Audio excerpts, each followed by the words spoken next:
맞나 이거? 안녕하세요, 상민상입니다. 다시 해야겠다. 에이.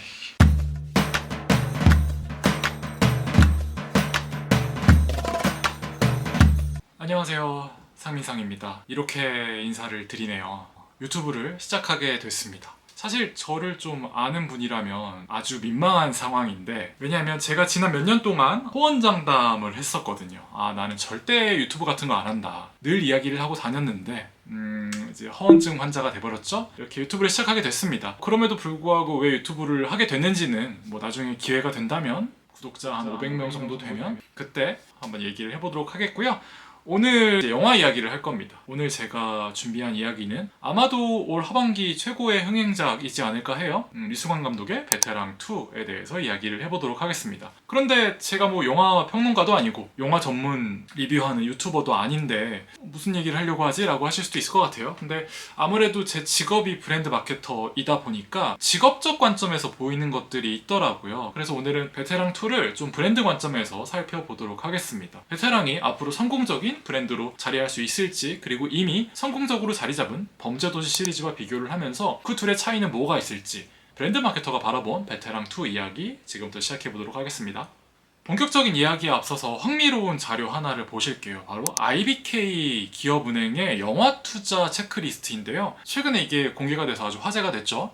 말 그대로 기업은행이 영화에 투자를 할 때 여기에 해야 되나 말아야 되나 이제 고민이 되잖아요. 그때 기준이 될 만한 체크리스트를 만들었다는 건데, 그런데 제 눈에 들어온 한 줄이 있었어요. 그게 뭐냐면 바로 배우나 감독이 3년 연속 흥행했을 때 10%를 감점한다라는 겁니다. 가점이 아니에요. 감점입니다. 10%를 깎는다라는 이야기죠.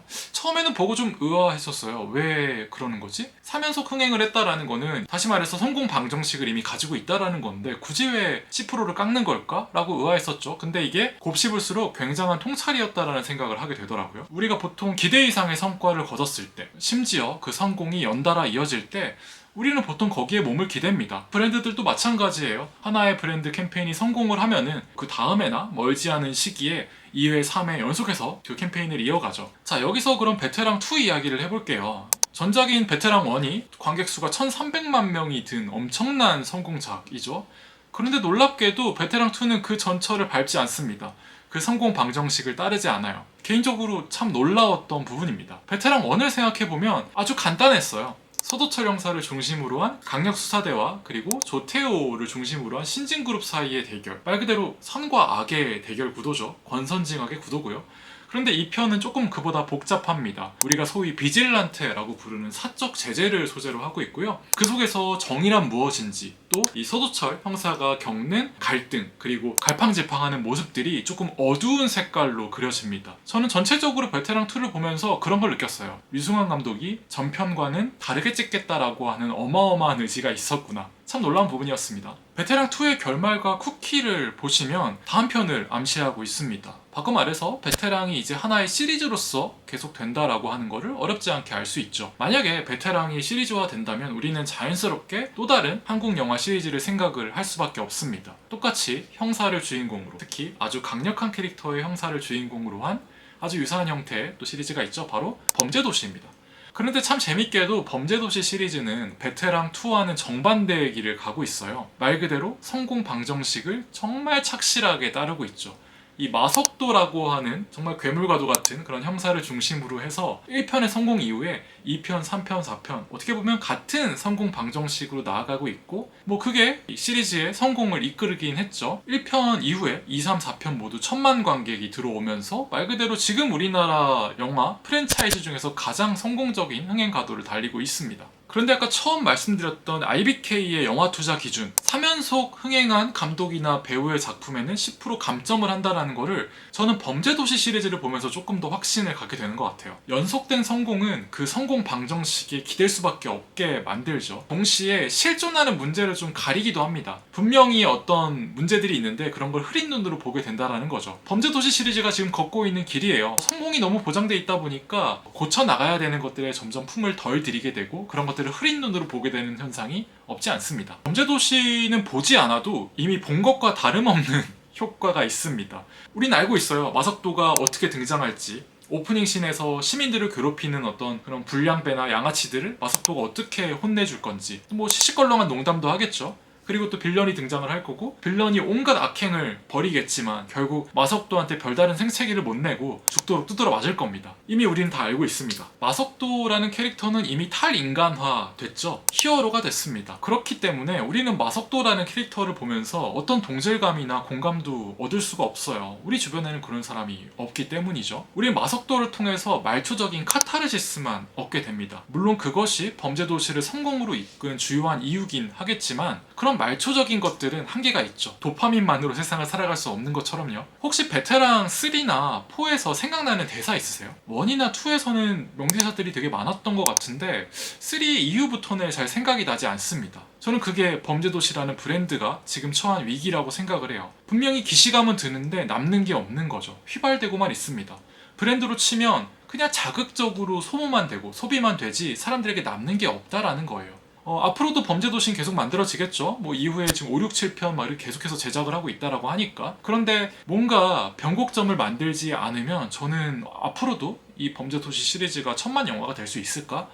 라는 부분에 조금 의심이 있습니다. 솔직히 조금은 회의적이에요. 하지만 베테랑 2는 조금 다르죠. 서도철이라고 하는 인물은 아주 인간적입니다. 직장에서도 위아래로 치이기 바쁘고 아들은 대체 무슨 생각하고 지내는 건지 알 수도 없고 기껏 범인을 잡아놨더니 보호하라고 하고, 심지어 범인이었던 작자는 자기들을 비웃듯이 대하고, 좀 쉽지 않은 인생이에요. 서도철이라는 캐릭터를 보면 우리는 자연스럽게 우리 삶의 어떤 부분을 투영을 하게 됩니다. 여기에 시리즈를 이끌어가는 류승환 감독은 기본적으로 새로운 것을 계속해서 시도하고 쫓는 크리에이터라고 볼 수 있죠. 그렇기 때문에 저는 베테랑 시리즈를 범죄도시보다 훨씬 더 지속 가능한 시리즈이자 브랜드라고 생각하는 이유이기도 합니다. 만약 이번 주말에 범죄도시 5와 베테랑 3가 동시에 개봉한다면 여러분들은 어떤 걸 택하실 건가요? 저는 개인적으로 베테랑 3를 보고 싶을 것 같아요. 이미 범죄도시 5는 본 것 같은 느낌이 들어요. 하지만 베테랑은 그렇지 않죠. 저는 서도철의 이야기, 그리고 류승환이 만들어가는 이야기가 더 궁금합니다. 자, 그럼 베테랑 추천하느냐?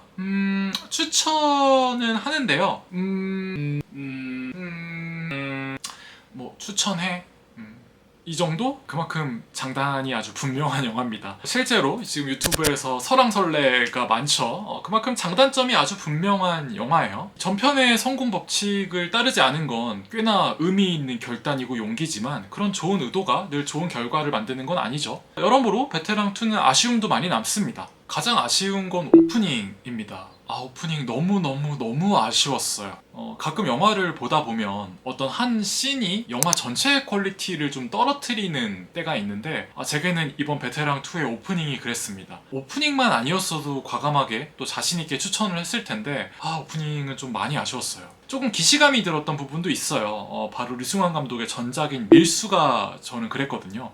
밀수를 보면서 약간은 내 세대의 취향이 아닌 것 같은 느낌? 좀 너무 과한 느낌을 받았는데, 그때의 느낌이 이번 베테랑2 오프닝을 보면서 좀 다시 떠올랐습니다. 참 아쉬웠어요. 동시대적인 소재를 다루고 있지만 동시대적이지 않은 것도 베테랑2의 큰 아쉬움이었습니다. 이번 영화는 지금 우리 사회가 직면하고 있는 여러 가지 문제를 다루고 있어요. 이를테면 이 사법제도의 아쉬움, 그로 인한 반작용이라고 볼 수 있는 사적 제재, 그리고 사이다적인 어떤 심판에 대한 갈증들을 다루고 있고요. 사이버 레카라고 불리는 유튜버들의 어떤 천태망상. 근데 저도 지금 유튜버를 이제 하고 있는데 그 중에 하나가요. 다만 그거를 다루는 방식이 조금 아쉬웠습니다. 뭔가 어디선가 좀 본 것 같은 그런 느낌도 들고요. 전체적으로 좀 유려하지 못했던 것 같아요. 비유하면 이렇습니다. 고학번 선배가 요즘 최신 유행어를 배워와서 신입생 앞에서 막 너무 이렇게 우쭐대면서 하는 느낌이랄까? 그런 느낌이 개인적으로 좀 있었어요. 그렇다고 소위 패급이라고 불릴 만큼 뭐 수준 낮은 영화는 결코 아닙니다. 특히 황정민 씨의 연기가 참 좋았고요. 이번에 새로 합류한 정혜인 씨의 연기도 기대 이상이었습니다. 특히 정혜인 씨는 늘 예전부터 느껴왔지만 본인이 가지고 있는, 특히 마스크에 서려있는 그런 이미지를 깨기 위한 노력을 정말 열심히 하시는 것 같아요. 액션이야 뭐 류승환 감독이잖아요. 우리나라 영화계에서 류승환만큼 액션을 제대로 구현할 수 있는 감독도 참 드물죠. 남산에서 보여주는 어떤 추적 시퀀스라던가 빗속에서 펼쳐지는 격투씬은 오락 영화라는 게 이런 거구나 라는 그런 쾌감을 안겨주기도 합니다. 류승환 감독하면 흔히 충무로 액션 키드라고 불리는데, 우리가 그에게 여전히 기대할 게 많고 또 류승환 감독도 대중들에게 보여줄 수 있는 게 많다라는 거를 증명한 작품이 바로 이번 베테랑 2라고 생각을 합니다. 브랜드 이야기로 마무리를 해볼까 해요. 둘러보면 성공한 브랜드가 생각보다 많습니다. 또 연타석 홈런을 때려내는 계속해서 성공적인 무언가를 보여주는 그런 브랜드들도 많아요. 근데 참 재밌게도 그런 브랜드들 중에 상당수가 시간이 지나면서 점점 잠잠해지고 본인의 자기다운 색깔을 잃고 평범해지는 경우가 정말 많아요. 이제 소위 말하는 원오브댐이 되는 거죠. 베테랑2는 그러지 않겠다는 의지가 아주 절절하게 살아있는 작품이었습니다. 덕분에 브랜드 마케터라는 한 명의 직업인으로서도 여러 동기부여를 또 자극을 얻었습니다. 저는 브랜딩이 용기의 영역이라고 생각을 해요. 특히 지난 나의 성공을 부정할 수 있는 용기, 거기에 마냥 기대지 않고 그 성공을 스스로 깨나가면서 더 많은 모습을 보여줄 수 있는 용기가 정말 필요하죠. 베테랑2는 그런 용기를 보여준 작품이라고 생각을 합니다. 그리고 저는 앞으로도 베테랑 시리즈가 그런 용기를 이어갈 수 있는 좋은 브랜드로 자리 잡을 수 있을 거란 생각을 해보고요. 오늘 제가 준비한 이야기는 여기까지입니다. 오늘 제 첫 번째 영상이었는데요. 이야기가 조금 솔깃했다면 구독, 좋아요, 알림 설정 해주시고요. 여러분들이 댓글 남겨주시면 저한테 엄청난 큰 또 용기가 됩니다. 내가 이런 말을 하는 날이 오다니. 그럼 다음에 만나요. 잘 자요.